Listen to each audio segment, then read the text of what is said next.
Hello and welcome to this second exploring session looking at the conflict of conscience by Nathaniel Woods. And we are careering today into Act 3 and the latter end of Act 4. After which it gets quite confusing as to which scene we're in because the way it was printed. There are some interesting act and scene divisions coming up later on that are quite strange, but harmless. They won't scare you at night.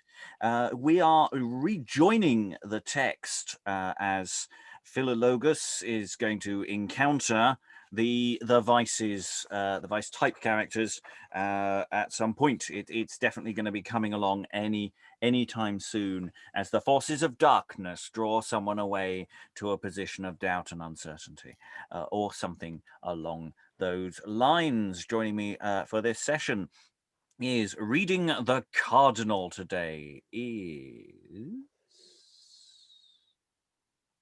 Liza Graham, extremely holy, in London. Reading Philologus today is I am Rachael, an actor from New Jersey. Reading Hypocrisy today is Steve Longstaffe. I am completely in Lancaster. There isn't a part of you that's just slightly crossing the border at all. No, You're utterly wholly in Lancaster. Excellent. It's the best place to be. Reading Caconos and Suggestion is Hi, I'm Eric, and I will try to suggest everything and make it more fun. Absolutely, yes. Or there's a lot of suggestiveness coming on later on. Absolutely. And reading Tyranny today is Tyrannically yours, Angela McShane, based in London, but a historian from the University of Warwick. And I'm your host, Robert Crighton, and today I will be reading Avarice as we are getting to the point in the play where you do need 6 people to read the text. Yesterday, actually, we were able to do the opening of the text with a certain amount of dancing around with a relatively small number of people, whereas now there is a moment where there are several people all on the stage at the same time talking to each other. It's very exciting as we go into Act 3, and Act 3 Scene 1 opens with Philologus, who we haven't seen for quite a while since disputing with his mate Mathetes. So let's find out what Philologus is thinking about now. Too true, alas, too true, I say, was our divination, the which Mathetes did foresee, when last we were in place. For now indeed we feel the smart and horrible vexation, which Romish power unto us did threaten and menace. Wherefore great need we have to call to God always for grace, for feeble flesh is far too weak those pains to undergo, the which all they that fear the Lord are now appointed to. The legate from the Pope of Rome is come into our coasts, who doth the saints of God each where with tyranny oppress, and in the same most gloriously himself he vaunt and boast. The more one mourneth unto him, he pitieth the less. Out of his cruel tyranny the Lord of heaven me bless, for hitherto in blessed state my whole life I have spent, with health of body, wealth and goods, and mind always content. Besides, of friends I have great store, who do me firmly love, a faithful wife and children fair, of woods and pasture store, and of diverse other things which I have got for my behoof, which now to be deprived of would grieve my heart full sore, and if I come once in their claws, I shall get out no more, unless I will renounce my faith, and so their mind fulfill, which if I do, without all doubt my soul for I spill, for sith I have received once the first fruits of my faith, and have begun to run the course that leadeth to salvation. If in the midst thereof I stay or cease, the scripture saith, it booteth not that I began with so good preparation, but rather maketh much the more unto my condemnation. For he alone shall have the balm which to the end doth run, and he which plucks his hand from plough in heaven shall never come. Those laborers which hired were in vineyard to moil, and had their penny for their pain, they tarried all while night. For if they ceased had, when sun their flesh with heat did broil, and had departed from their work, they should have lost by right their wages penny. I likewise shall be deprived quite of that same crown, the which I have in faith long looked for. But for this time I will depart. I dare here stay no more. So we get a recapitulation to a degree of Philologus's worries, and I think it's important to note that this is not an ecumenical play. This is a play that is resolutely anti-Catholic, and we do not necessarily support the opinions of the playwright that are being presented here. So yes, he opens with he's worried about the encroaching papists coming his way, but he's been a good person all his life. He's surrounded with good people. If he stays on the path, but there's questions, there's doubts, there's all sorts of things coming at him. I don't know if it's a bright new day, but that seemed to bounce along better than the other day. I don't know, is that in the writing, or is it just it's a Tuesday, not a Monday? Thoughts in the room? Eric? It seems like this. I feel like this is the speech we should have had at the beginning. It kind of basically talks about his whole problems in life and so on and so forth. And I feel like the previous scenes were kind of almost irrelevant, but not quite. Yeah, it's much more concise. It's much sharper. Stephen? Is he kind of just moving us on in terms of time? Because he starts by saying our divination, which Thetis did foresee when we were last here. Now, all of this kind of Antichrist in power stuff is going on, and so there's a kind of a bit of a dramatic shift that when we've seen Hypocrisy and all the others plotting away before that. We knew what their plot was, but this is sort of going, well, all right, well, that's all happened now. So is it to do with that? There's a kind of sense of, we're actually into action now, and the danger is real and present, as opposed to, I don't know, a bit more hypothetical yesterday. Yeah, that makes sense. Liza? Just pointing out that the 14ers are tricky, and I can see why 14ers fell out of fashion as a meter for anything but knockabout comedy. That they make the sentences, I don't know, Rachael, how it was to speak, but they make the sentences feel very long and multi-clause and involved, and more than pentameters, you get this sort of da da da da da da da da da da da da da da da da. And do a star jump at the end. Yes, we should all do a star jump to keep fit in lockdown. Yeah, but I didn't feel that was actually getting in the way of this speech per se. I think it was manoeuvring it quite well. Angela? Oh, well, I just wondered whether. Because this, like you say, there's lots of energy here. We're really getting a story and going somewhere. And I wonder if our man Woods felt that he ought to put something extra in when the thing went into print. So that there was something, really lofty and sermon-like at the beginning. Whereas this is really for performance, because this was good. I mean, I thought this was pretty good. Maybe it's just because I've been, because of yesterday. You're right, and people did commonly add extra bits for the print edition or restore things that had been cut in performance, or settle scores. That too. There's it might be, it depends whether this act structure actually has a meaning in terms of the way it's performed. If it's indoors, maybe there is a brief break between acts for trimming of candles, playing some music, except we know they didn't play any music because the last scene ended with them explicitly saying they weren't going to sing.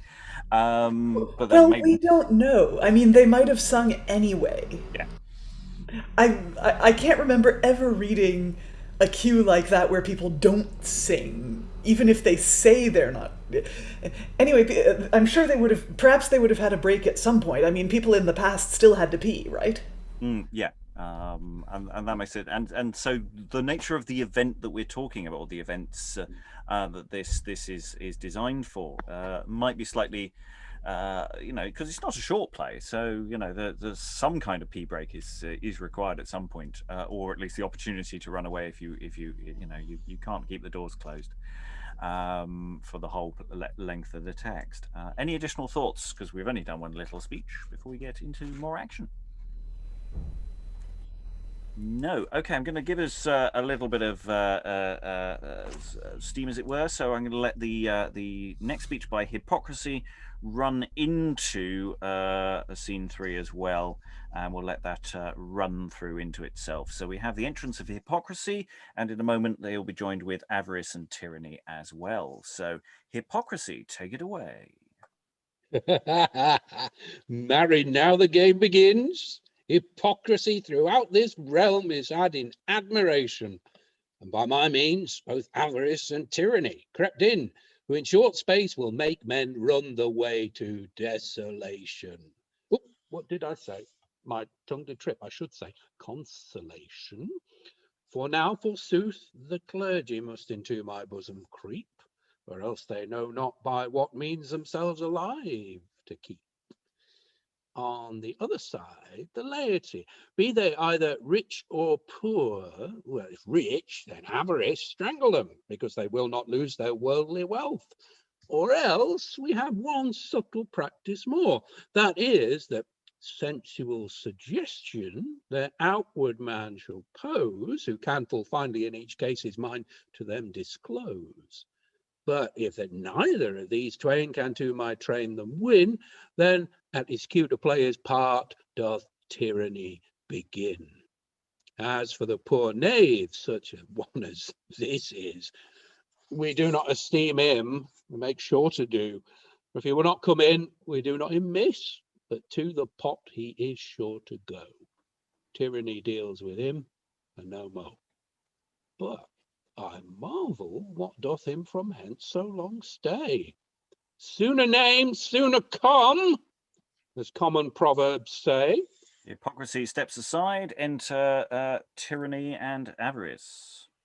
By zoons, fear not, but it's cocksure now. He hath a goodly grace in swearing. Under the legate's seal in office I was placed. Therefore, whoso resist me, I will make him to bow. Who can make tyranny now be disgraced? He is graceless already. With a head of brass I will not be outfaced, but will execute mine office with extreme cruelty, so that all men shall know me to be plain tyranny. Nay, Master Zeal, be ruled by me, to such as resist such rigour you may show. Zeal? Nay, no zeal, my name is Tyranny. Neither am I ashamed who doth my name know, for in my dealings the same I will show. He is kit careless.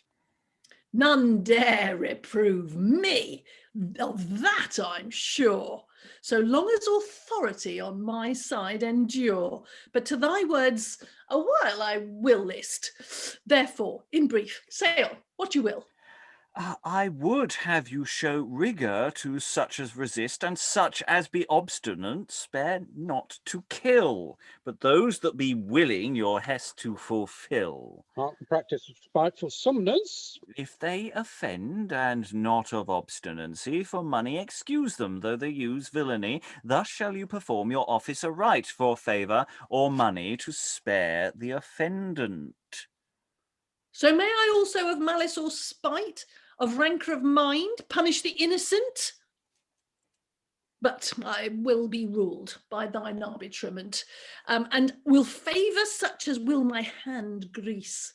The devil is a good fellow, if one can him please. You're one of his sons, methink, by your head.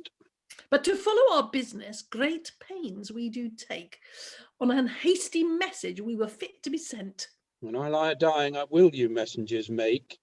You ply so fast, you are too diligent. Whoa, Master Zeal! Whither are ye bent? Oh, hark, methought one hallooed and called you by name. I would it were hypocrisy. It is the very same. What master hypocrisy? For you I have sought this hour or two, but could you not find? Well, that is no marvel. 'Tis not for naught, for I am but little. You two are blind. Neither have you eyes to see with behind.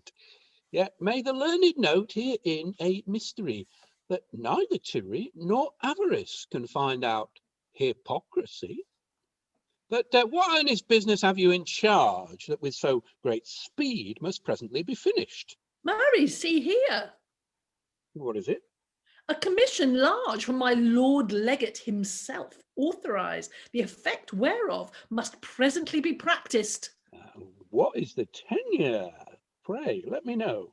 Oh, Avarice hath read it. Not I, let him show.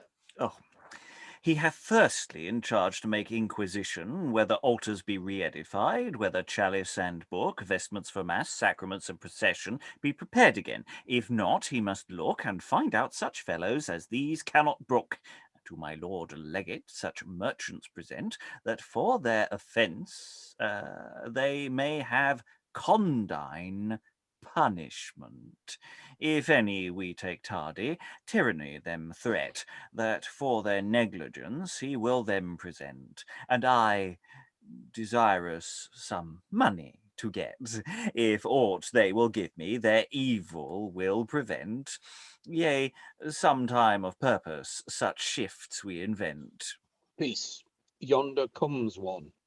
We think it is a priest, by his gown, cap and tippet made of a list. And we're going to pause there. Lots of good stuff here. It's interesting. Hypocrisy, obviously, this is Hypocrisy's thing. Is doing all of those are asides again, standing in the background, just doing comedy remarks while everybody else is talking. And that's his shtick, and that's what Hypocrisy is doing. We have a game which we've had, going back to Respublica, of the vices not remembering their own names. So tyranny coming on, going, "I am tyranny," Zeal. No, I don't care. I am tyranny, and clearly has no interest in actually playing their own role. We've got that bit of stand up from Hypocrisy at the beginning. We've the introduction of the idea of sensual suggestion. So, Eric, I hope you're ready to be sensual later on. Yeah, and Scottish. Sorry, Scottish I just saw is a the first separate few issue. lines of the next speech, and I'm like, okay, this is gonna be fun. Yeah. So, thoughts on the room on this bit? This seemed to again bounce along really rather nicely. Actually, I'm feeling a lot more positive than yesterday, where I felt we were struggling a lot more. Thoughts. Who wants to leap in? Liza. So, the plot, such as we can discern, is that a papal legate is coming to this country to try and reassert the Catholic religion. Is this? I mean, do we think this is a reference to Mary, or is it someone? It's 1570s, right? I mean, was Elizabeth going to marry someone, or? I don't think so. There is some context that I've been holding back. I may deliver later. Yes, we have this. They've sent a papal bull or something under the legate's seal to tyranny. So tyranny's got he thinks at least a license to be annoying. And yes, and there's more people coming. Stephen, I think you were going to. Well, there is this sort of QAnon thing going on, whereby the more Puritan you are, the more you think there's a huge conspiracy going on. It's actually the Catholics running the show, even though everyone's supposed to be Protestant now. So it could be coming from a one end of the Puritan spectrum in 1570. there is a suggestion that our author might lean towards that end of the spectrum of Protestantism, Right. but that is unproven, I think. Eric. I was just wondering about the line, and you are one of his sons, methink by your head. Is that basically like, yes, you have some, head ornaments or headdress kind of thing? Whatever you want to call it. Speaking of whom? Sorry, of what It's was it? hypocrisy to tyranny, I Mm. think, if I'm not mistaken. Tyranny says, the devil is a good fellow if one can him pleased, and then hypocrisy goes, and you are one of his sons, methink by your head. Well, there's references going the other way as well, of hypocrisy talking himself about being but little. So again, whether that's suggesting a boy actor or just an actor who isn't very tall. I don't know off the top of my head. I don't know what the room thinks about headgear. Angela, and then Liza. Well, that's really interesting, Eric, because I noticed that tyranny also has a sentence which I really didn't quite understand, which was, with a head of brass, I will not be outfaced. Liza? Well, that's interesting. I mean, do we think it's do we think it's just a reference to like brazen-faced boldness, or is it it a crown, a prop he's wearing that's shiny and it's meant to represent gold, but it's really made of brass? Or have we do we have an early example of the brazen head? Oh, I don't think we can go that far. It could be a helmet. It could be a crown. It could be just a brass neck, kind of thing. I don't know.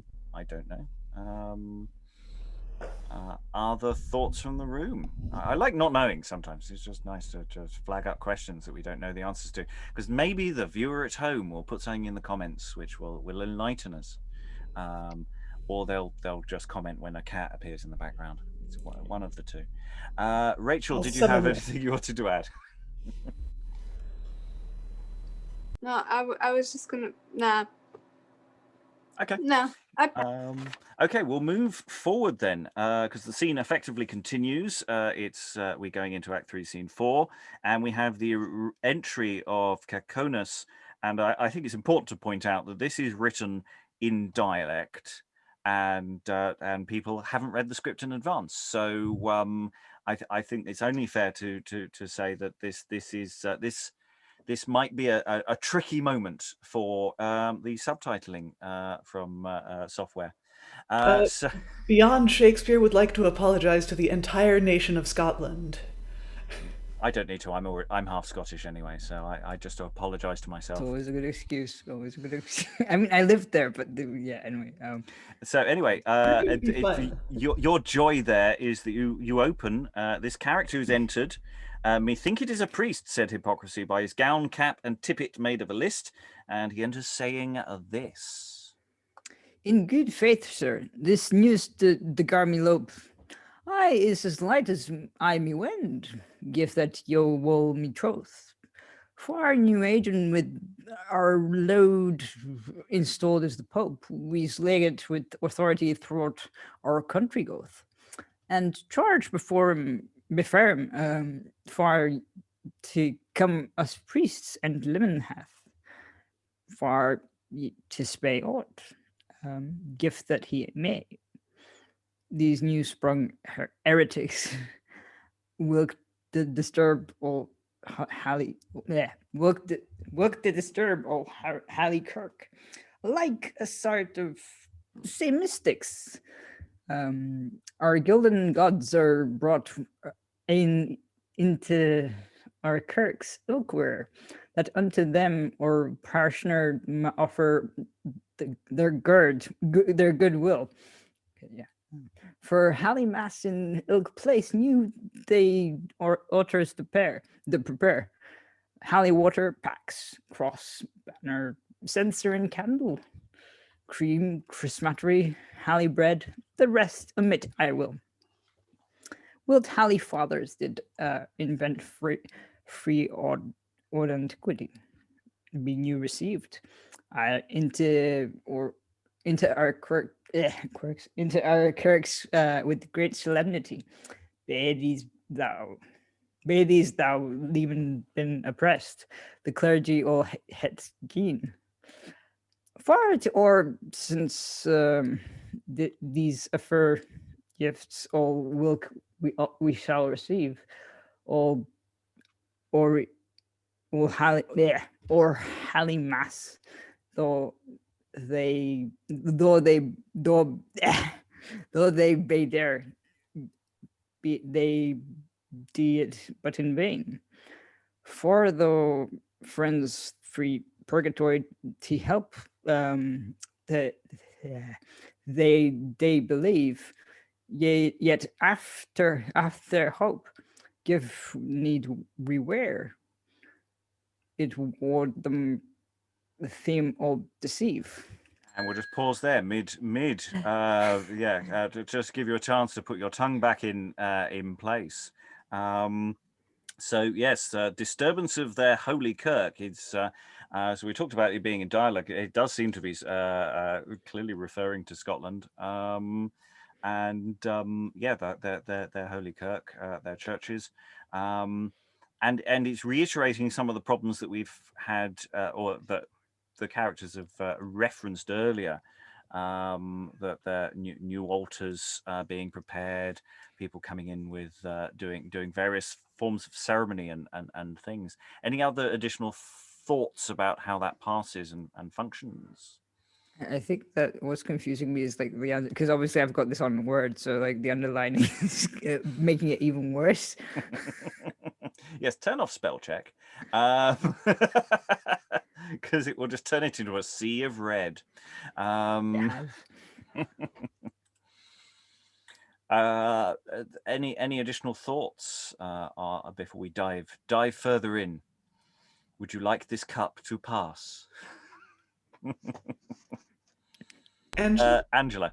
Oh, I'm just earlier Liza was saying, is this a reference to Mary Tudor? But now I'm wondering, is this a kind of reference to Mary, Queen of Scots? Because what is this Scotsman doing here? because for me, all right, because I normally hang out in the 17th century, a Scotsman is like always Presbyterian. So I'm thinking, what the hell is this guy doing being Scottish? It's true. Mary grew of Scots grew up in France, didn't she? She was French speaking. That's right, but I think in the 1570s she is Queen of Scotland, and has a baby, and there's always the threat that she might turn Scotland Catholic. Obviously that doesn't happen, but who knows that. Yeah. I mean, anyway, I just can't understand what he's doing being Scottish. the old alliance between Scotland and France is still very much a thing, right? And so, I mean, I don't know the details of the Scottish Reformation. I know it was quite bloody.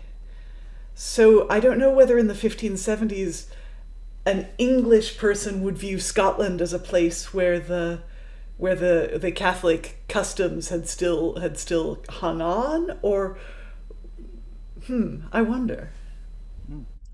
We will, however, move forward and ponder these thoughts and questions.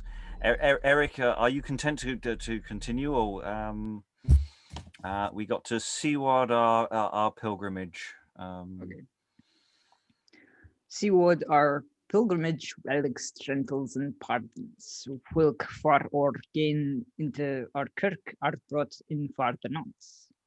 Far well and near what war our tents and pets grow in field, what give we han of glebed loud in plork by the year. Yeah, makes sense. Or offering these the very little are nothing to a shield. Our bedroll genes, our christened clothes, the little mend our fare, give out of this we peep for veil, we little mark and spare. Soul masses, dirges, monthmaids, and buryings. All Sunday kirkings, banasking, and weddings. The sacraments gift we mote sell war better than they all. For gift the Jews gave 30 pence to hang Christ on a tree. Give good Christian good Christian folk raised 30 pence would count a price but small. See that he eat him with their teeth, delivered he might be. Knew of this thing, deliverance nay man can make but we. Say that the market in this punt we priests sowed hand at will, and with the money we sowed, yet our pouches we sowed fill. I will go and salute him. Good morrow, Sir John. No, by my priesthood, God give ye 10 farine.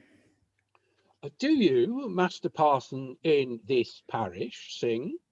Yea, sir, that I day. Give me trothing. Give me trothing. I have a commission, your house and church to search if you any seditious books do keep. Where I? Well, near, I swear by the sacrament, I had rather than a cup of nail the testament. How can you, without it, your office discharge? It is the least thing I car far by my charge. For so long as they had images weren't to look, what need they be distracted of a week? Tush, that will modify them all well enough. Well, a dead image is a dumb idol, I make God avow. And just to give Eric a chance before he goes into another long speech, I'll just say we will put a link to an online version of this text for those listening at home, because I think that's only fair, as it's a really tricky bit. But we got some interaction with Hypocrisy and Caconos. Thoughts about where we are now, and the nature of his general complaining. What's the leap in? Just when we thought we were into kind of good proper morale play, we're into something incredibly specific. It seems to me we've sort of taken a step backward a little bit. It clearly matters. I think that this guy is Scottish for some reason, but that reason is really difficult for us to divine, and it takes it back out of the territory that we've just gone into. If you're putting a performance on, this might well be a problematic scene to just include. Liza, muted at the moment. I recall in Satan's speech earlier in the play, Satan was talking about the use of quote unquote idols, graven images. In this case, the images of saints, who Protestants and Puritans thought of this as worship of idols, whereas if you were Catholic, it was just you venerating a saint.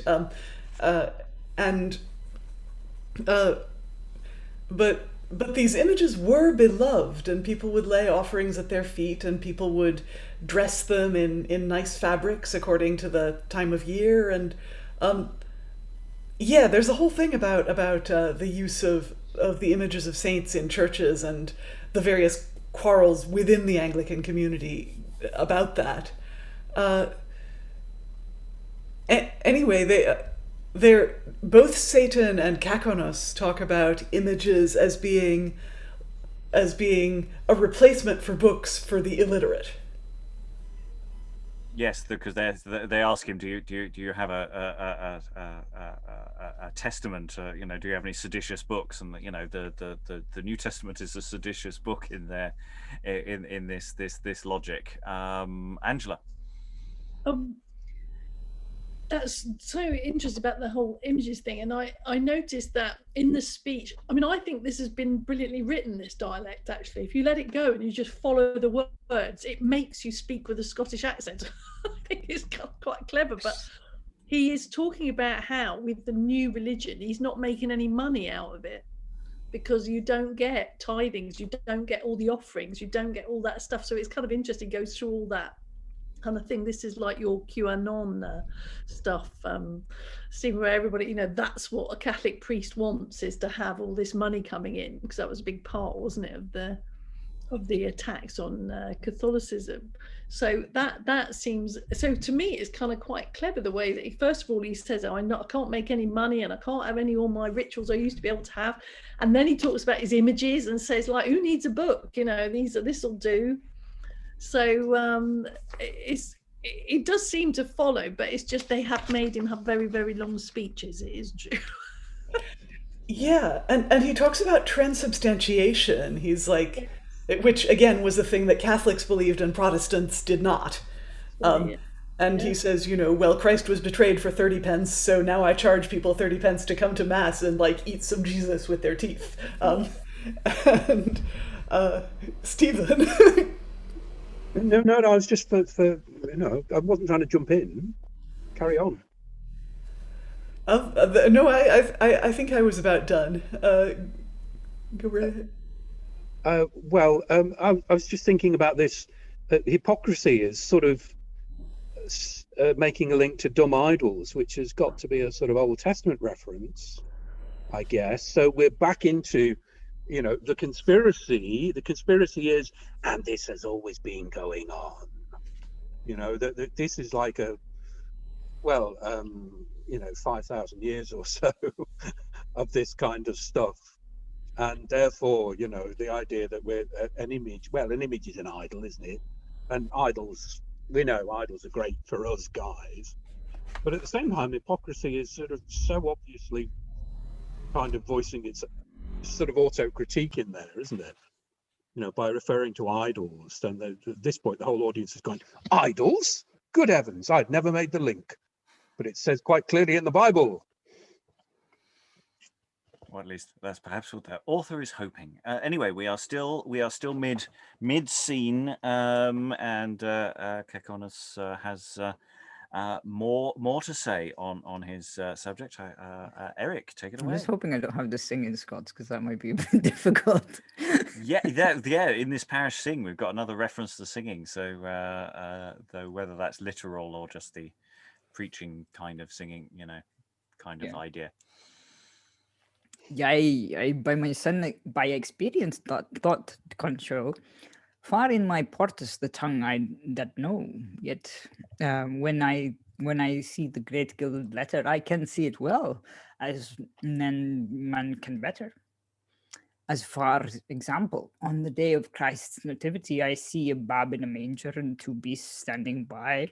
The service whilk to New Year's Day is assigned by the picture of the circumcision I find. The service whilk on 12th day mun be done. I seek by the mark of the kings of Cologne. By the devil tempting Christ, I find Wadragzima.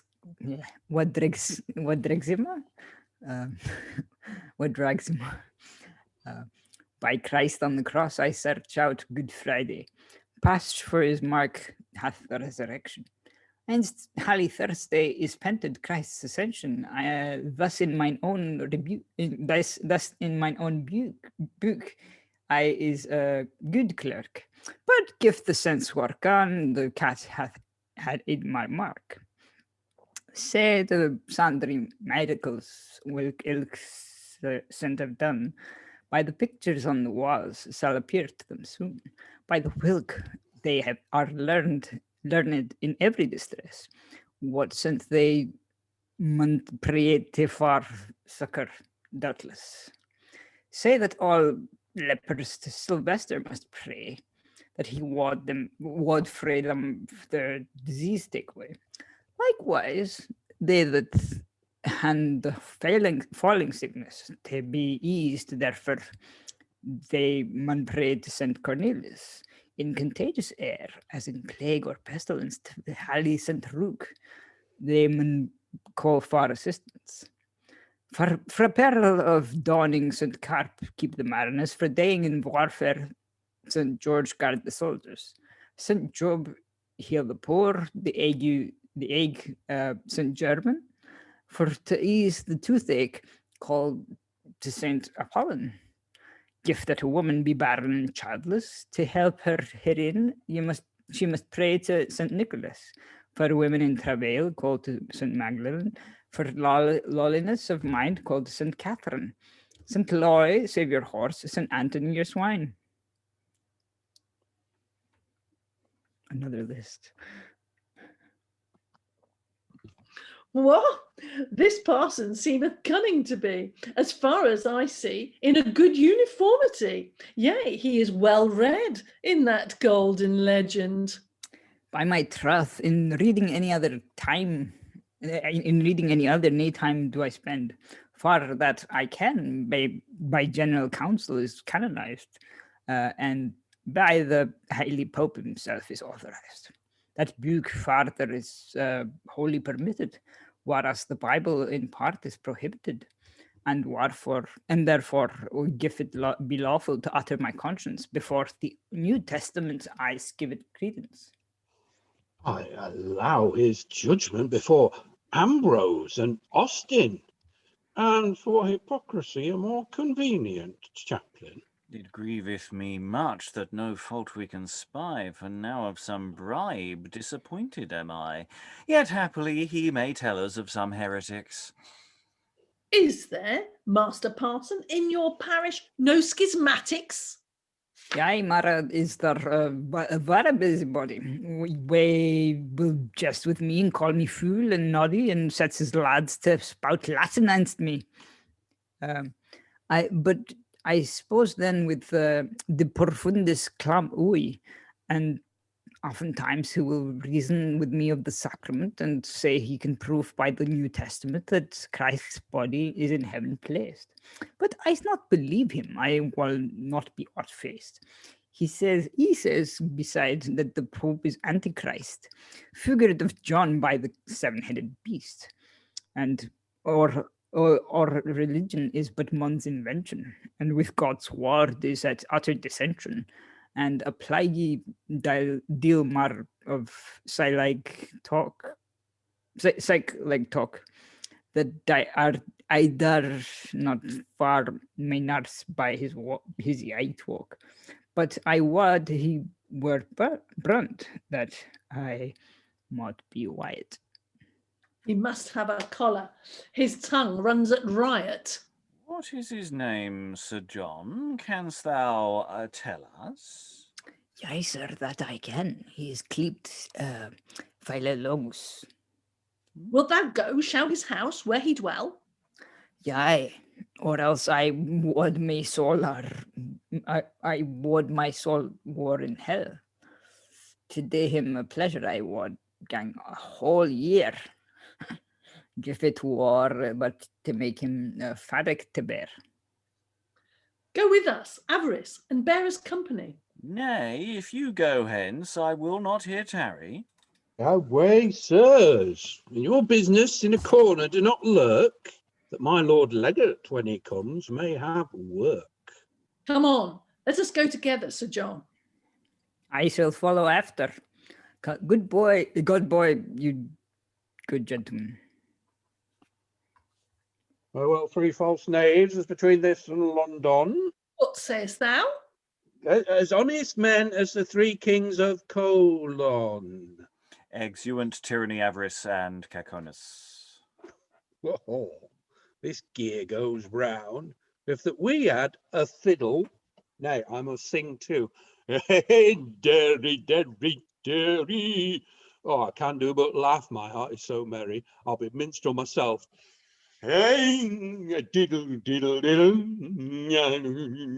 Oh, belay there a straw, I begin to be weary.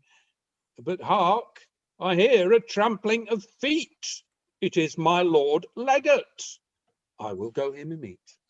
And that brings us into what's labelled as Act 4, Scene 1. But is it? Discuss. Yes, we now understand why we have this random person here. It's basically to be a sneak and dob in Philologus as a target for the Vices, because the Vices have no idea who he is. So they found someone in the real world to go for. There's lots of bits here that sort of touching on stuff we've had in the past, use of lists, use of sort of semi mocking, but also lists about elements of Catholic practice. Well read in that Golden Legend. There's a book with that people would know, calling this priest Sir John. They always call priests Sir John. That's just what you call a priest. Yeah, so little nods back to the kind of thing that John Hayward would recognise all those years ago. So yeah, it's a busy little scene actually, and I say there is a dramatic function. We now know why this character is here, which is reassuring. Thoughts from the room? Who wants to leap in? Who's got a thought? Angela. I've always got a thought, sorry. So it struck me that this is about the ignorance of the clergy in the Catholic Church, isn't it? He's like going on about how ignorant he is, because that was one of the big things to try and clean out the church of people who were not educated, unlike our author. Mm. So it's having a real go at the stupidity and lack of knowledge, isn't it? Yes. Yeah, I think you're right, because he's so proud of not knowing anything.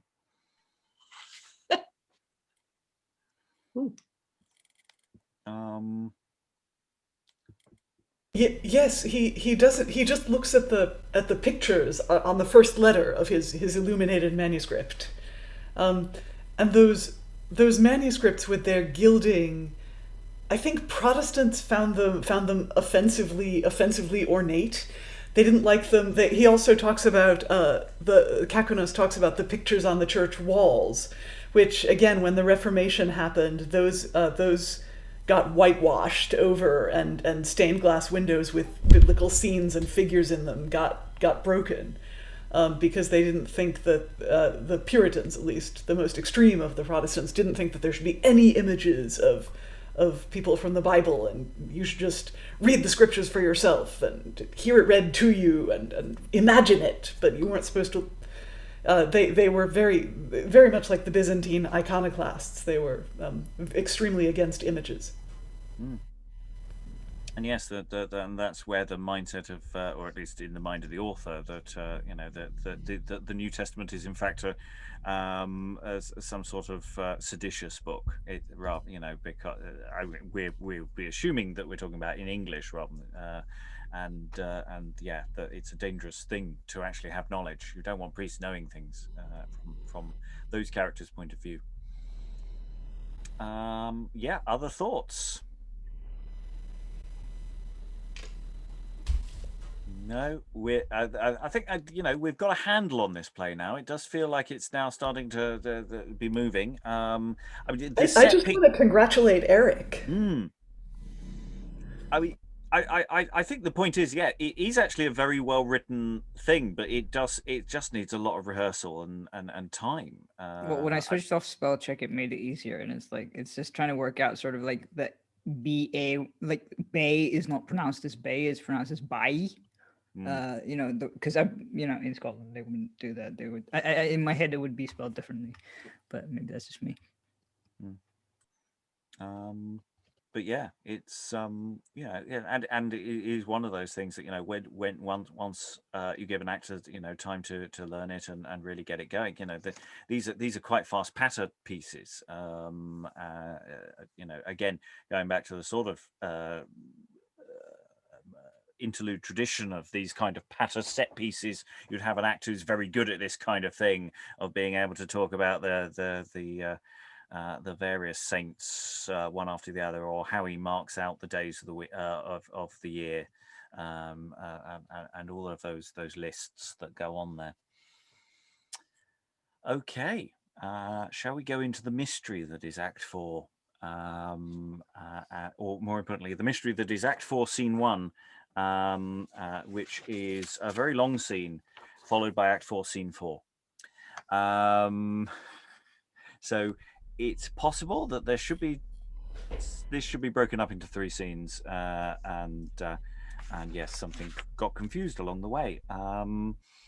So we have the appearance of the Cardinal. We don't have any stage indications of the returning of Avarice, who in theory is exited. We don't have any indication of when Tyranny returns in terms of actual stage directions, but we can assume that they re-enter. And also similarly, we have the reappearance of Philologus. So we actually have a almost full set here of almost all our characters all about. So Cardinal, my Lord Legate Hypocrisy goes to meet him. Go to, Master Zeal, bring forth that heretic which thus doth disturb our religion Catholic. Room for my lord's grace. What, no manner of reverence? Cap on head, Hodge, and that in a lord's presence. What, Master Hypocrisy, I have stayed for you long. You were best crowd in and play us among. Where have you been from me so long absent? I appointed to have been here 3 hours ago in my consistory to have sat in judgment of that wretched schismatic that doth trouble us so. What, have you caught but one, and no mo? In faith, Father Avarice, you have plied your chaps well. I must needs confess that I am paid for my travail.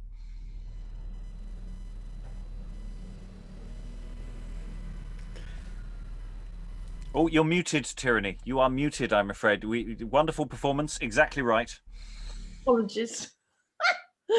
Room for the prisoner. What, room on each hand? Or shall I make some out of the way to stand? Lo, here, my lord, is that seditious schismatic that we have laid wait for, an arrant heretic. Enter the prisoner, Philologus. Sit down, Master Hypocrisy, to yield me assistance.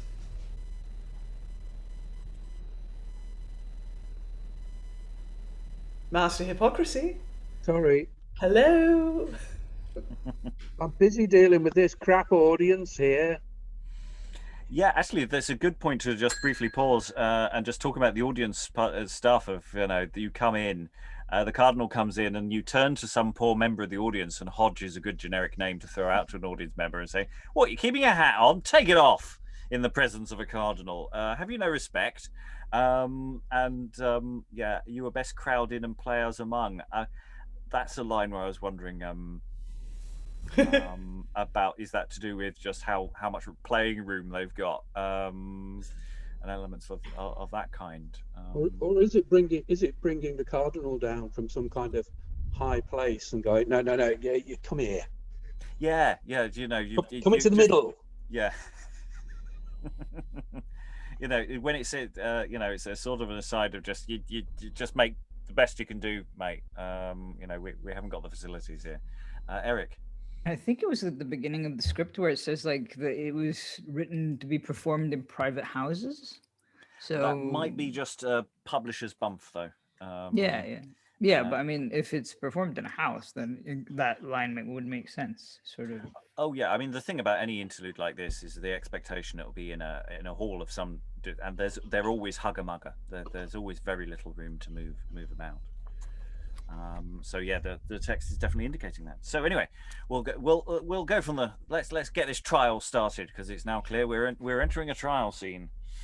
So let's go from the entrance of Philologus again. Cardinal, address Master Hypocrisy.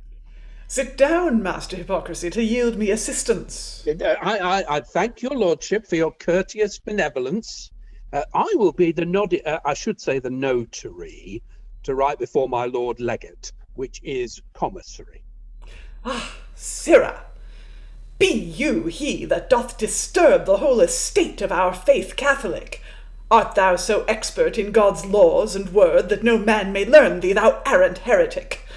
But this is the nature of every schismatic, be his errors never so false doctrine, he will say by God's word he dare it examine. With humble submission to your authority, I pardon crave, if aught amiss I say, for being thus set in peril and extremity. To me unacquainted, my tongue soon trip may, wherefore excuse me, I do your lordship pray, and I will answer to every demand, according to my conscience, God's word being my warrant. To begin therefore orderly, how sayest thou, Philologus? Have I authority to call thee me before? Or to be short, I will object it thus, whether hath the Pope, which is Peter's successor, than all other bishops preeminence more? If not, then it follow that neither he, nor I, which am his legate, to accompts may call thee. The question is perilous for me to determine, chiefly when the party is judge in the cause. Yet, if the whole course of Scripture ye examine, and will be tried by God's holy laws, small help shall you find to defend the same cause, but the contrary may be proved manifestly, as I in short words will prove to you briefly. The surest ground whereon your Pope doth stand is of Peter's being at Rome a strong imagination, and the same Peter, you do understand, of all the disciples had the gubernation, surmising both without good approbation, unless you will by the name of Babylon, from whence Peter wrote, is understanded Rome, as indeed diverse of your writings have affirmed, reciting Jerome, Austin, Primatius, and Ambrose, who by their several writings have confirmed that Rome is New Babylon. I may it not glose, but it were better for you they were dumb, I suppose, for they labor to prove Rome by that exception, the whore of Babylon, spoke of in the Revelation, but grant that Peter in Rome settled was, yet that he was chief it remains you to prove. For in my judgment it is a plain case, that if any amongst them to rule it did not behoove, he should be the chief, whom Christ most did love, to whom he bequeathed his mother most dear, to whom in Revelation Christ did also appear. I mean John Evangelist, by birth cousin german, to our Savior Christ, as stories do us tell, from whose succession, if that you should claim superiority, you should mend your cause well, for then of some likelihood of truth it should smell, where none so often as Peter was reproved, nor from steadfast faith so oft times removed. But grant all were true herein you do feign, mark one proper lesson of a Greek orator, as a good child of his father's wealth is inheritor, so of his father's virtues he must be possessor. Now Peter follows Christ, and all worldly goods forsakes, but the Pope leaveth Christ, and himself to glory takes. And to be short, Christ himself refused to be a king, and the servant above the master may not be, which being both true, it is a strange thing, how the Pope can receive this pomp and dignity, and yet profess himself Christ's servant be. Christ will be no king, the Pope will no more. The Christ will be no king, the Pope will be more. The Pope is Christ's master, not his servant, therefore. Ah, thou And we'll just errant. pause before the Cardinal gets cross. I'm gonna get my lighter and just, So, we're in a trial scene, and ding, ding, ding, conscience has been mentioned. Ladies and gentlemen, the title is starting to come into focus. as well. And so Philologus has refuted the superiority of the Pope there, in absolute terms, and the Cardinal's not happy about that. So at the moment he's holding his ground in this. Thoughts from the room about this first part of the trial. Rachael. I always whenever we do these morality plays, I find sometimes like that I have trouble following these like philosophical religious arguments. But the between this Philologus's speeches and oh my God, Caconos' speech, I think this writer is very strong that if you just follow what is written, you don't have to think as much up here, and you can just follow, and it'll make some sort of sense to a listener. I think one thing we can definitely say is that the author is quite good at sermonizing, a lot of the time, but this seems like a fairly sound argument in terms of what the character is trying to do. Stephen. Yeah, but how we get the argument is sort of grindingly awful, isn't it? I mean, what kind of figure of authority is going to open an interrogation by going, so do I have any authority over you? Because I mean, if I don't, I mean, I'm pretty pointless, aren't I? And he goes, I'm glad you asked me that. Do you know what I mean? So that it's kind of like a little bit more work on the linking material, please. We have a bit more of a dramatic reason for all of this to come out, rather than the judge going, I mean, am I a judge? Really? I mean, I'm just a guy standing in front of another guy, standing in front of Philologus, asking for him to say, do you know what I mean? Well, I think you're being slightly unfair. I think what the Cardinal is doing is going well, of course you don't think we have the right to judge you, do you? and then Philologus and underestimating actually what Philologus is going to come back with, and I think there might be that it doesn't hang around, but then again, would we want that scene to be longer in that run up? I mean, be careful what you're asking for. Yeah, I need more backstory for all of these. Yeah, absolutely. Okay, I take it all back. Yeah, Liza. I find the disciple fan wars to be interesting. That Philologus, says. But the Cardinal says, well, the Pope is Peter's heir, and Philologus is like, well, what's so great about Peter? Like, John was a way better disciple than Peter. And, like, Jesus thought so too, right? Yeah, no, like it. Any additional thoughts before we go a little deeper in? Let the trial have a little bit more back and forth over the next bit, because it's going to get worse. It's going to get worse for our hero. I'm going to say hero, as the trial's going to step up a gear. It's going to step up. Cardinal, you're not very happy with this response, are you? Ah, thou errant heretic! I will thee remember. I am glad I know so much as I do. I have weighed thy reasons and found them so slender that I think them not worthy to be answered to. How say you, Master Hypocrisy? I also think so. But let him go forward and utter his conscience. We will a while longer hear him with patience.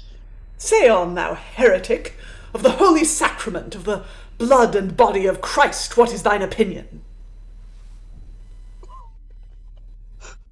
I have not yet finished my former argument. Say on as I bid thee. Thou art a stout minion. I shall then. Before we get into that, this is it's really good. I haven't finished yet. I wasn't done. And also, I just love the Cardinal just going, I've weighed thy reasons. They're rubbish. I'm not going to say any more. I'm not going to even answer your thing. I'm just going to go, yeah. I suddenly flashed on that the random cop in the movie The Big Lebowski who's like, "Stay out of Malibu, Lebowski! Stay out of my beach community!" Anyway, sorry. Sorry, I didn't mean to go off on too long on that, but it's just I haven't finished yet. That had to be marked as. I mean, it's again, because these are semi-vice characters, and the play is very, obviously anti-Catholic. They're not supposed to be good at their job. I think that's again part of the point of the scene, is that it's supposed to be a bit rubbish with what they're doing. So I don't think they're going to try and win by argument. Okay. So shall I give him say on? Yeah, go on. Say on, thou heretic! Of the holy sacrament of the body and blood of Christ, what is thine opinion? I shall then gladly. It is a sign of unity. It is a sign of union, the which should remain us Christians among, that one should love another all our life long. For as the bread is of many cornels compounded, and the wine from the juice of many grapes do descend, so we, which into Christ our rock are ingrounded, as into one temple, should cease to contend, lest by our contention the church we offend. This was not the least cause, among many more, which are now omitted, that this sacrament was given for. The chiefest cause why this sacrament was ordained was the infirmity of our outward man, whereas salvation to all men was proclaimed, that with true faith apprehend the same can, by the death of Jesus Christ, that immaculate Lamb, that the same might the rather of all men be believed. To the word to add a sacrament, it Christ nothing grieved, and as we the sooner believe that thing true, for the trial whereof more witnesses we find, so by the means of the sacrament many grew, believing creatures, where before they were blind. For our senses some savor of our faith now do find, because in the sacrament there is this analogy, that Christ feeds our souls as the bread doth our body. Thou foul heretic! Is there bread in the sacrament?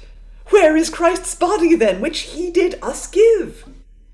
I know to the faithful receiver it is there present, but yet the bread remaineth still, I steadfastly believe.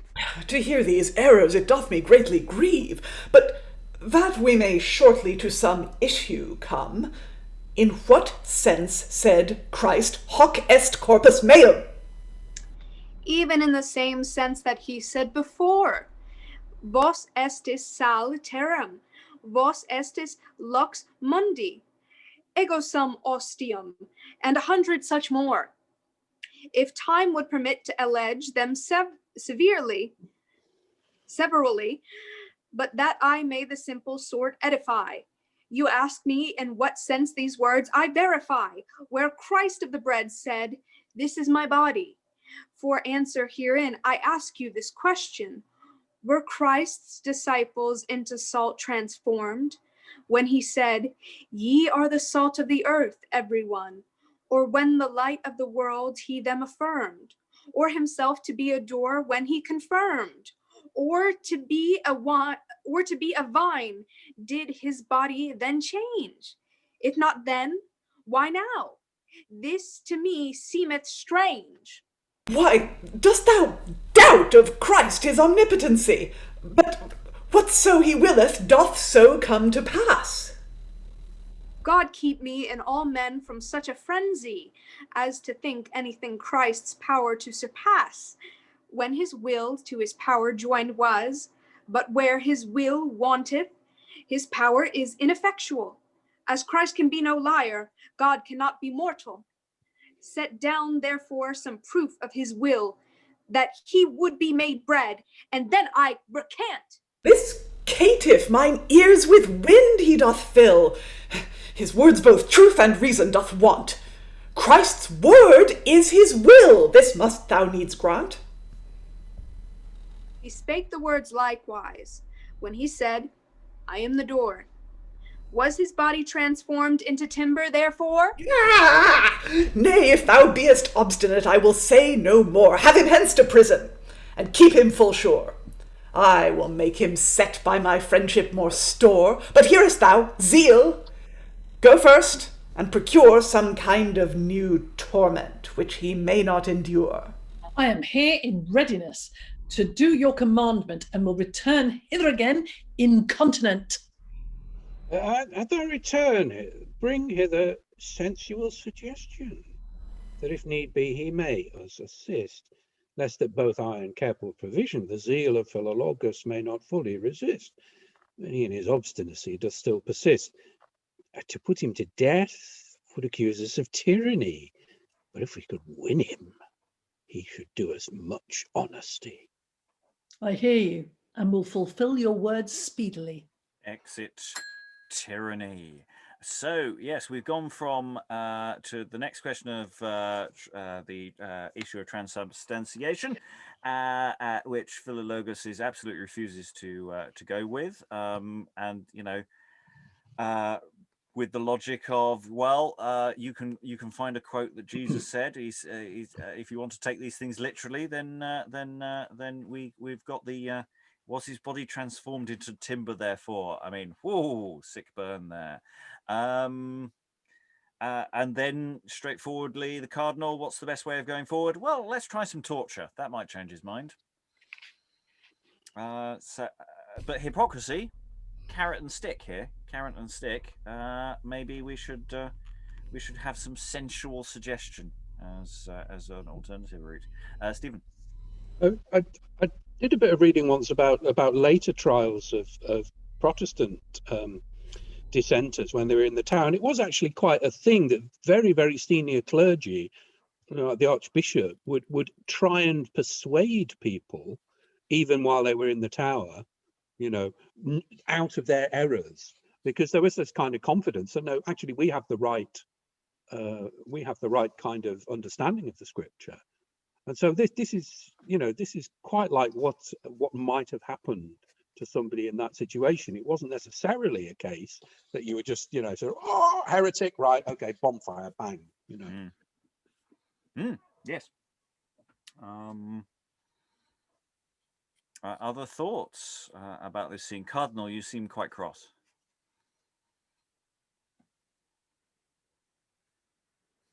I am. Here's this guy telling me that Jesus is not, in fact, a loaf of bread. You know, how very dare he? So yeah, I don't know if Philologus is feeling afraid at this point, or there's bad, you know, new torment which he may not endure. So Eric.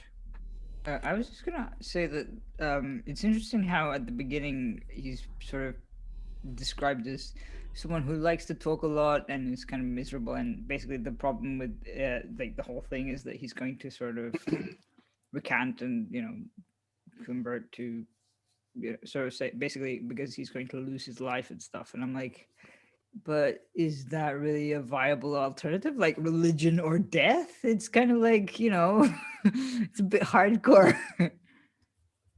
So well, yeah, I mean, it's not like, for example, in nature where they kind of seduce man into doing stuff. It seems more like we're going to torture him and see what happens. Well, I think that's the fundamental difference with something like nature is that you're coming from an earlier viewpoint where you don't have Protestantism. You know, you can either follow God's path, and that is the path, or you can do naughty things. And be drawn back to the path, but the nature of what the path looks like and precisely how it is laid out is clear. Whereas now there's branches everywhere. I mean, which road do you go down? They're all different colours, and there's exciting things. What's true, what's not true, and ultimately this is all down to his conscience. There's a conflict of conscience in this play. Okay, I'm going to call this, actually, while we're going from the exit of tyranny, I'm going to call this scene 2, just to see if I can find a way of breaking this into scenes, or whether I just ignore the scene numbering that goes on later on. Any additional thoughts before we go on to see what happens next to Philologus? No. Okay, so Hypocrisy, make your address to good Master Philologus. Good Master Philologus, I pity your case. See you so foolish yourself to undo. I durst yet promise to purchase you grace, if you would at length your errors forgo. Therefore I pray you be not your own foe. Call you those errors which the gospel defends? I know not, then, whence true doctrine descends. Nay, Master Hypocrisy, you spend time in vain to reason with him. He will not be removed. Had I so much to live by as he hath certain, I would not lose that which I so well loved.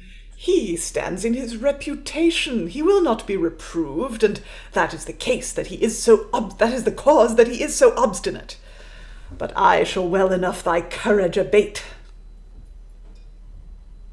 I humbly beseech you of Christian charity. You seek not of purpose my blood for to spill.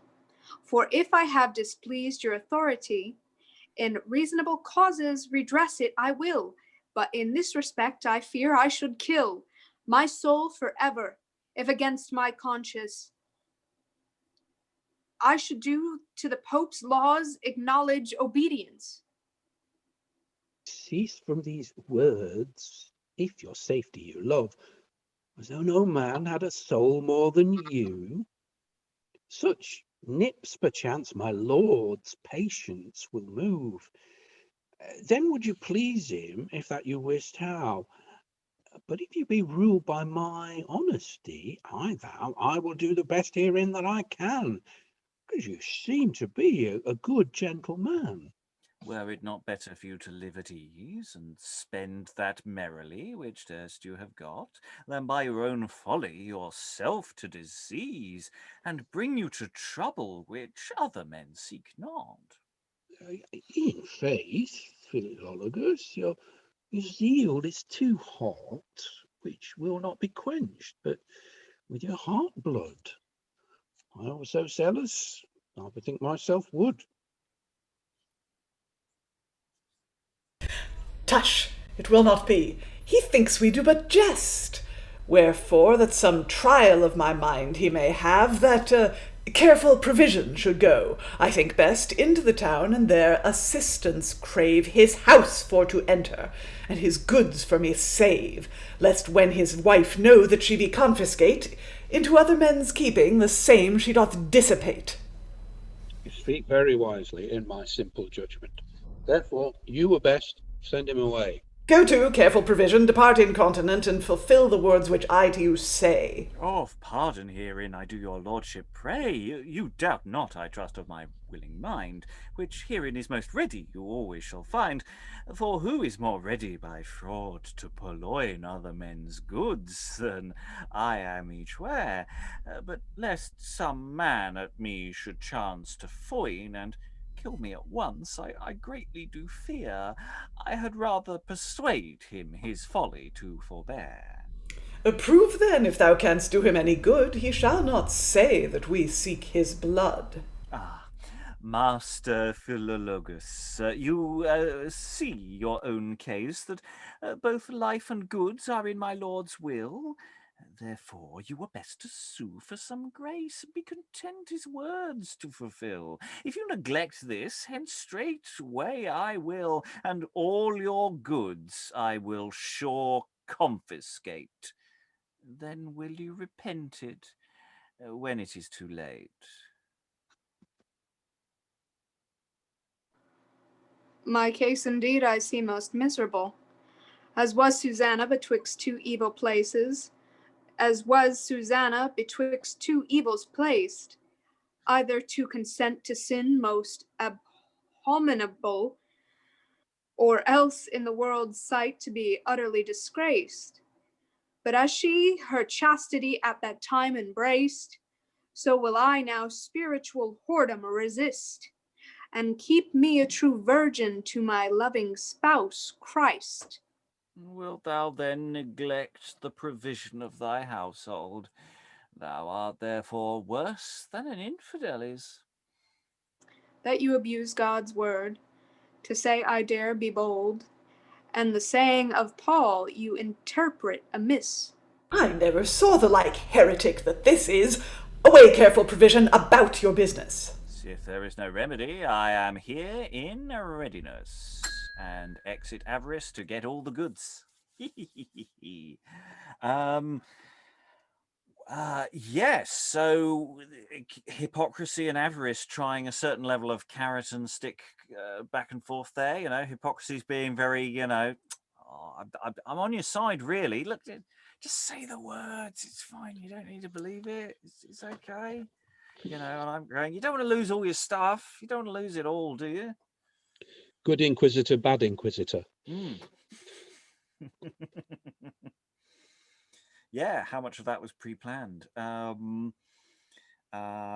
He shall not say that we seek his blood. I mean, that point was made earlier that we don't want to kill you. We'd just rather have you following the correct path. Philologus' statement of will I now spiritual whoredom resist and keep me a true virgin to my loving spouse Christ. I mean, that's a very interesting way of putting it. Well, it's the metaphor about Susanna, isn't it? Who was surprised bathing by lecherous elders who basically said, you have to have sex with us or we'll say you did and everyone will think you did. Other thoughts from the room? Eric? It's starting to remind me a lot of the Three Ladies of London. Because you've got sort of that structure where you've got a hierarchy of the vices where you've got Hypocrisy sort of in control of everyone and sort of telling them what to do, and then obviously the Cardinal is sort of their I guess they're more sort of their mortal counterparts sort of or ally, and it's got that vibe of sort of I don't know, just things getting worse and worse as well. Yes, other morality plays or pseudo-morality plays are available. We have more trial to get through, and we are running relatively low on time, so we're going to crack on. We're going to have, in a moment, there's no stage direction for it, the Return of Tyranny, along with sensual suggestion. So serious carrot and stick going to be entering in a moment. But Avarice has just exited to go and take all your stuff. Philologus, you are alone with the Cardinal and Hypocrisy. I beseech your lordship, even from the heart root, that you would vouchsafe for my contentation to approve unto me by God's holy book some one of the questions of our disputation, for I will hear you with heart's delectation, because I would gladly to your doctrine consent, if that I could so my conscience content. But my conscience crieth out, and bids me take heed, to love my Lord God above all earthly gain, whereby all this while I stand in great dread, that if I should God's statutes disdain, in wretched state that I should remain, thus crieth my conscience to me continually, which if you can stay, I will yield to you gladly. I can say no more than I have done already. Thou heardst that I called thee heretic and fool. If thou wilt not consent to me, and that speedily, with a new master thou shalt go to school. Thou hast no more wit, I see, than this stool. Far unfit to dispute and reason with my lord, he can subdue thee with fire and sword quite with one word. Come, follow apace, sent your suggestion, or else I will leave you to come all on your own. You go in haste, you make expedition. Nay, if you run so fast, I will none. This little journey will make me to groan. I used not to trouble myself in this wise, and now to begin I do not advise. Have I not plied me, which am come again so soon, and yet have finished such sundry business? I have caused many pretty toys to be done, so that now I have each thing in readiness. What? Master Zeal, you are praiseworthy, doubtless. Art thou prepared this gentleman to receive? He will roast a faggot, or else he may deceive. In simple manner I will him entertain, yet must he take it all in good part, and though his diet be small, he may not disdain, nor yet contemn the kindness of my heart. For though I lack instruments to put him to smart, yet shall he abide in a hellish black dungeon.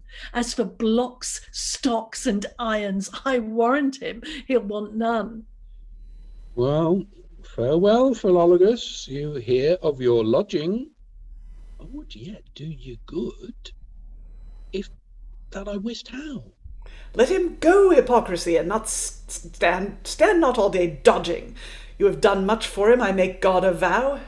Stay, for suggestion doth come yonder now. Come on, lazy lubber. You make but small haste. You stayed a while longer, your coming had been waste. You know myself, I am not very quick, because that my body I do so much tender. For sensual suggestion will quickly be sick, if that his own ease he should not remember. Thus one cause of my tarriance to you I do render, another I had come as I came by this way, which did me the longer from your company stay. What was that suggestion? I pray thee to us utter, with child, till that I do hear it here. A certain gentlewoman did murmur and mutter, and for grief of mind her hair she did tear. She will at least kill herself, I greatly do fear. At last kill herself, I greatly do fear. What is the cause why this grief she did take? Because her husband her company did forsake. Her children also about her did stand, sobbing and sighing, and made lamentation, knocking their breasts and wringing their hand, saying they are brought to utter desolation by the means of their father's wilful protestation, whose goods they say are already confiscate, because he doth the Pope's laws violate. And indeed, I saw Avarice standing at the door, and a company of ruffians assisting him there. Alas, alas, this pincheth my heart full sore. Mine evils he doth declare, mine own woe I do hear. Wherefore from tears I cannot forbear. Or does this touch you, Master Philologus? You need not have had it, being ruled by us. Why, what is he thus, Master Hypocrisy, that taketh such sorrow at the words at which I spake? One that is taken and convinced of heresy. I fear me much will burn at a stake. Yet to reclaim him, much pains would I take. Have done already, albeit in vain. I would crave thine assistance, were it not to thy pain. I will do here the best herein that I can. Yet go thou with me to help at a need. With all my heart, God save you, good gentleman. To see your great sorrow, my heart doth well nigh bleed. But what is the cause of your trouble and dread? Disdain not to tell me your secret to me to tell. A wise man, sometime of a fool, may take counsel. Mine estate, alas, is now most lamentable. For I am but dead, whichever side I take. Neither to determine herein am I able, with good advice mine election to make, the worst to refuse, and the best for to take. My spirit covets the one, but alas, since your presence, my flesh leads my spirit therefro by violence. For at this time, I being in great extremity, either my Lord God in heart to reject, or else to be opposed by the legate's authority, and in this world to be counted an abject, my lands, wife, and children also to neglect. This later part to take my spirit is in readiness, but my flesh doth subdue my spirit doubtless.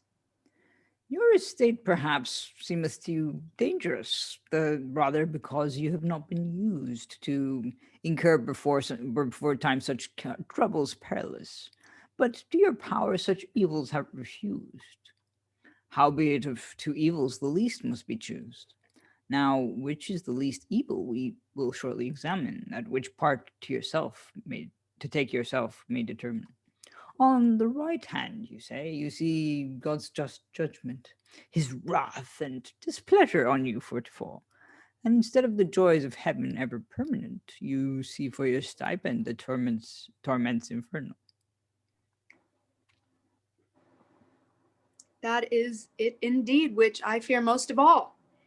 For Christ said, fear not them which the body can annoy, but fear him which the body and soul can destroy.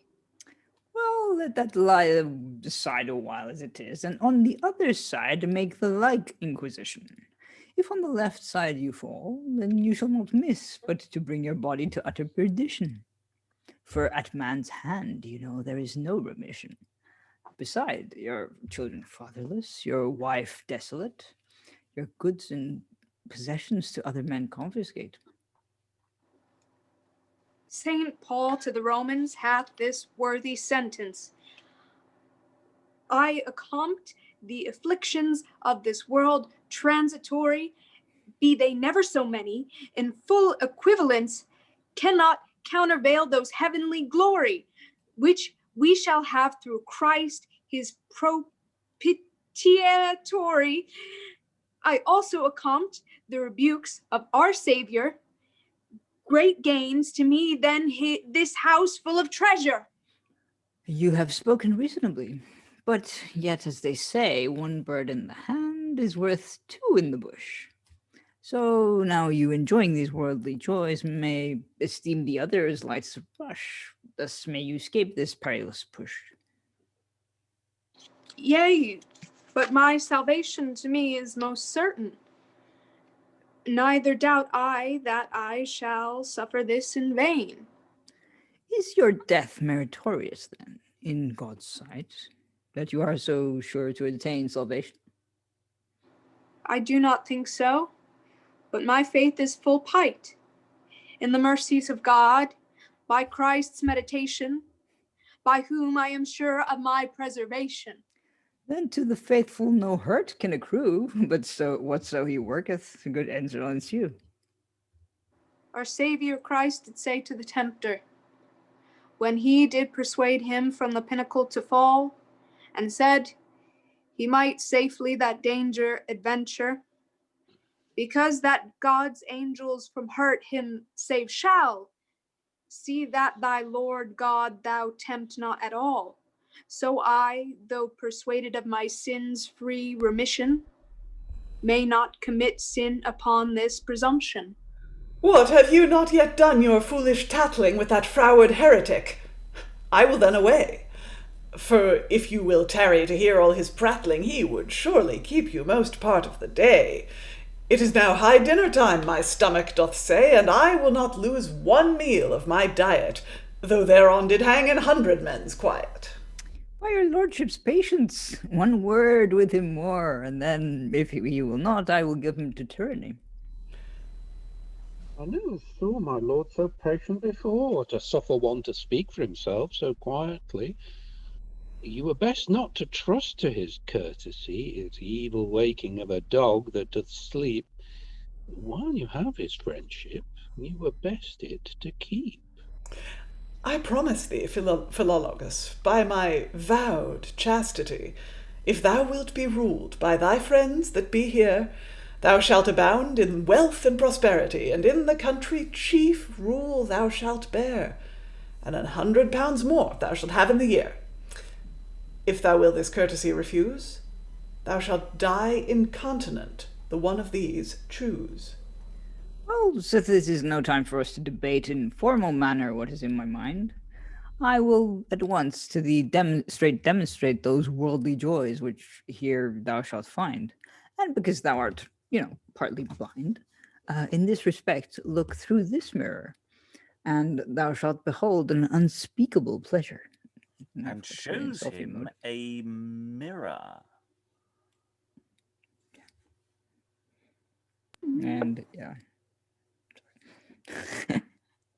Please do not show an unspeakable pleasure on this screen. No, it will work. cause the video not to be made Anyway, moving on. public. Anyway, Philologus is looking into a mirror and responds. O peerless pleasures, O joys unspeakable, O worldly wealth, O palaces gorgeous, O fair children, O wife most amiable, O pleasant pastime, O pomp so glorious, O delicate diet, O life lascivious, O dolorous death which would me betray, and my felicity from me take away. I am full resolved without further demur, in these delights to take my whole solace, and what pain soever hereby I incur, whether heaven or hell, whether God's wrath or grace, this glass of delight I will ever embrace. But one thing most chiefly doth trouble me here, my neighbours' inconstant will compt me, I fear. He that will seek each man to content shall prove himself at last most unwise. Yourself to save harmless think it sufficient, and wait not the people's clamorous outcries. Yet their master stop I can soon devise. Say that the reading of the works of Saint Self-Love and Dr. Ambition did your errors remove, and hark in thine ear, delay no more time, the sooner the better in end you will say. We have now caught him, as bird as in lime. Come on, sirs, have you done? I would fain away. Well, you go even when you will, we do not you stay.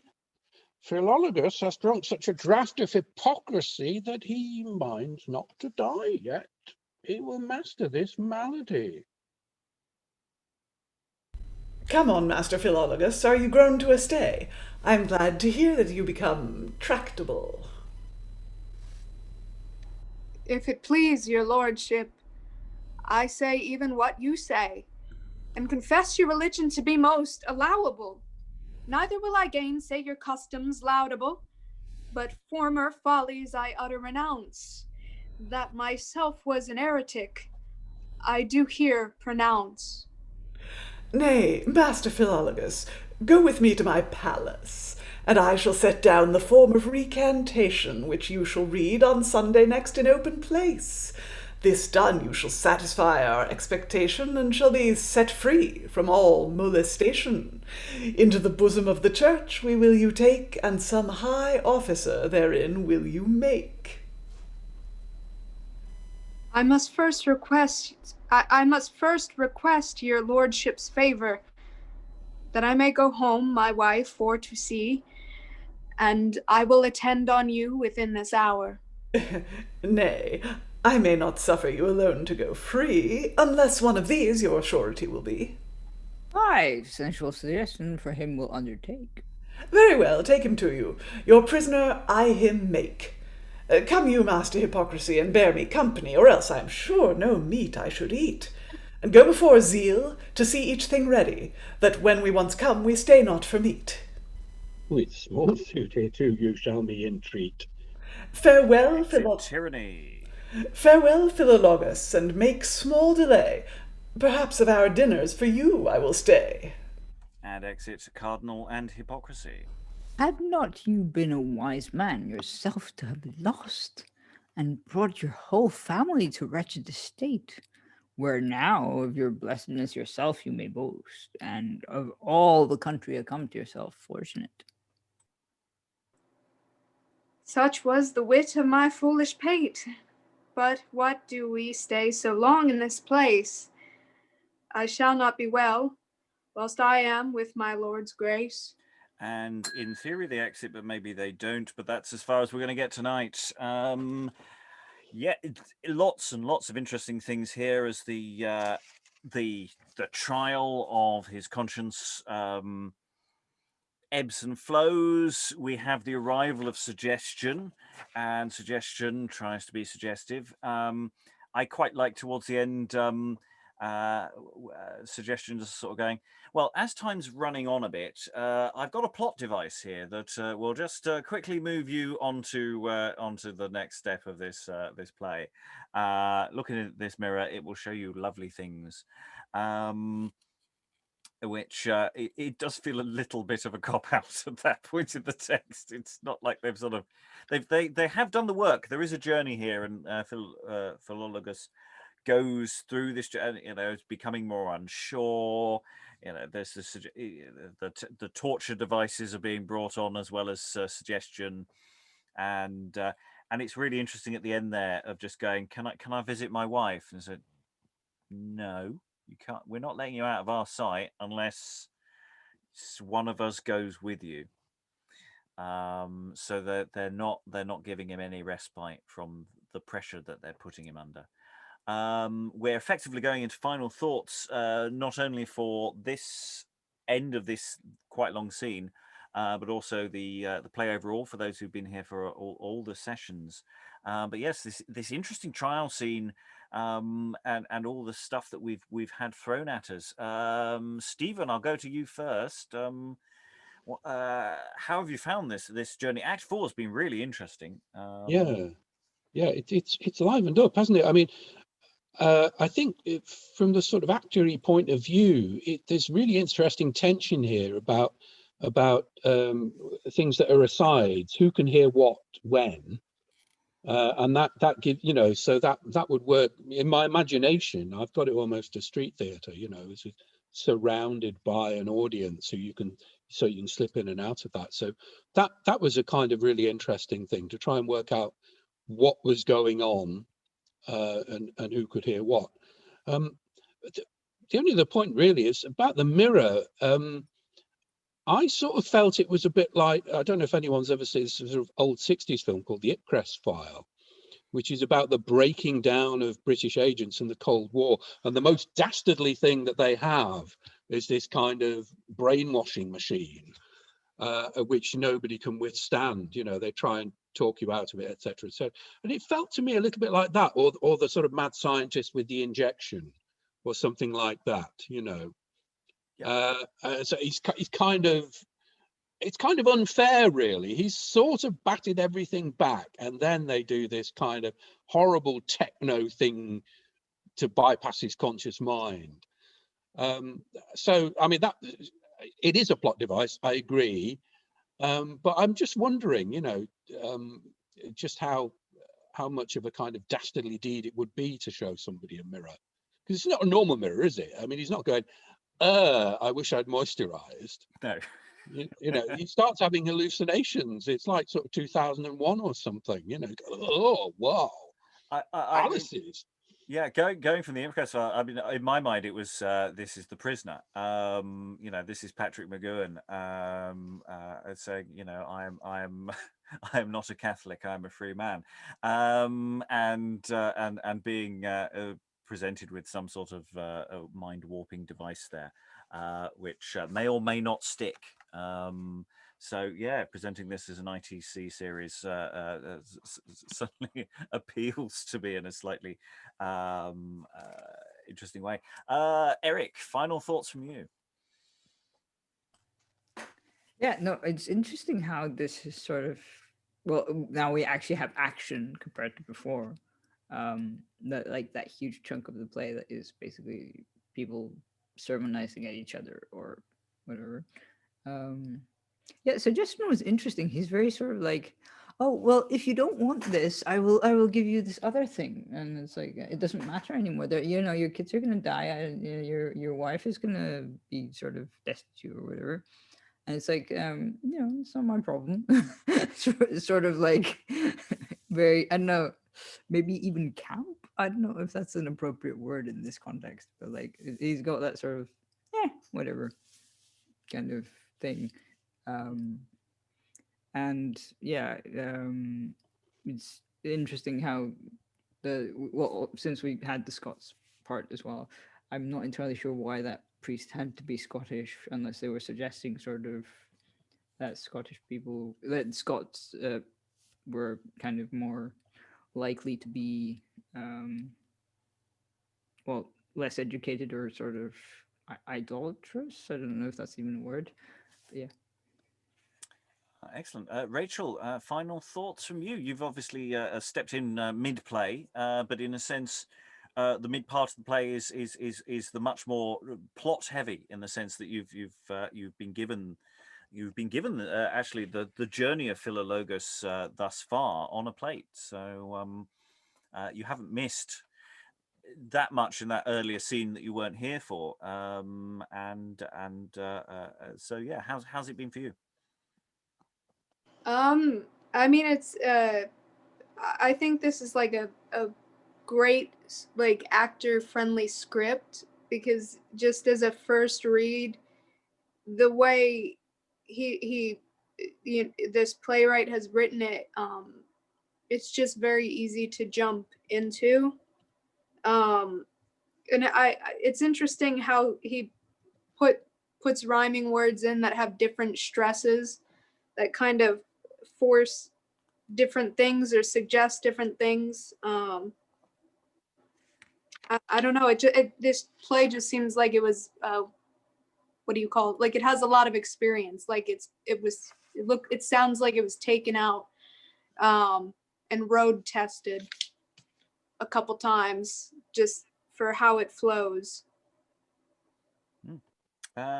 Angela, I know in the chat I've seen things about the imagery and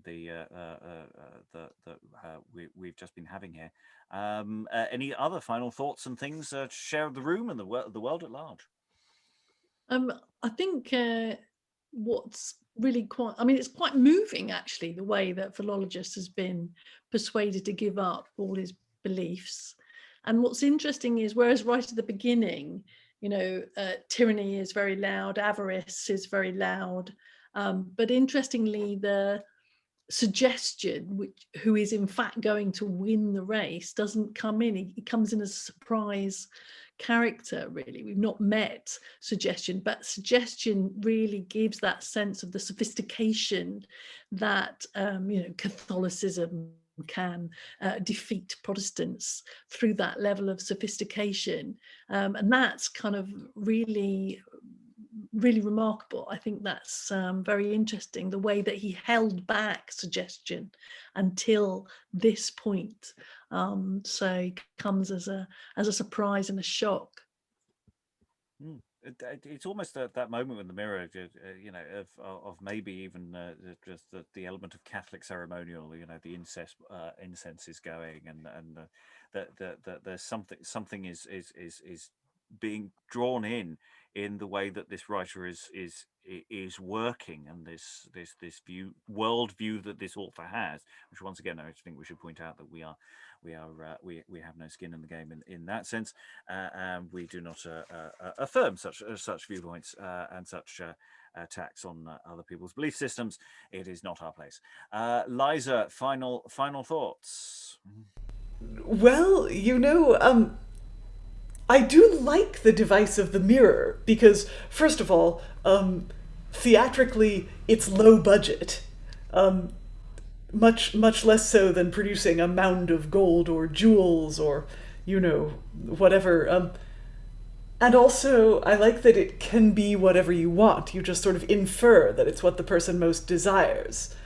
You'd have to have maybe a light effect or a sound effect. And yeah,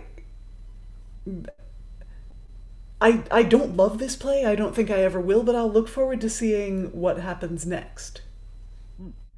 I have to say the thing about this session, we've had this with one or two of the earlier longer morality plays, is that there's a bit of a run up of material of getting into it and getting to the plot. And yesterday we just didn't get to the plot. We had business.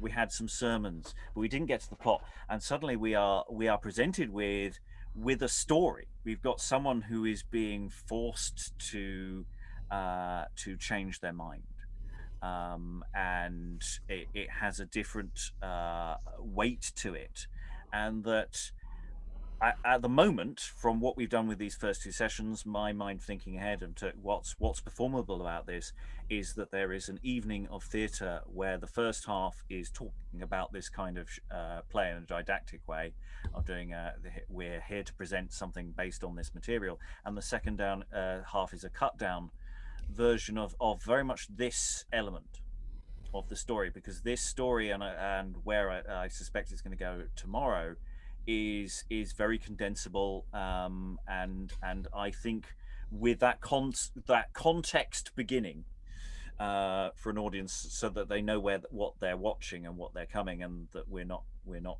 presenting this as actual propaganda, that would give this play a reasonable shout because I think there's a lot of very workable material here. There is good dialogue. There are scenes that work, but there is some reshaping perhaps that might be best. I don't think with a lot of morality plays you can ever really present them just as they are, because this is a genre that doesn't really exist, and theologically, morally, you can't necessarily just hand that to an audience and say, hey, this is fine, we endorse this message.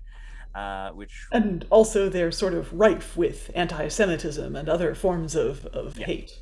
There's only a soupçon of that did crop up earlier. But I think to close this session, we've got more to go. There's more of this journey to go. I'm hoping that we will continue to be invested in Philologus's journey, and that this will go in interesting directions with more stuff that I will be adding to this story tomorrow, because there is more data I have not given you yet.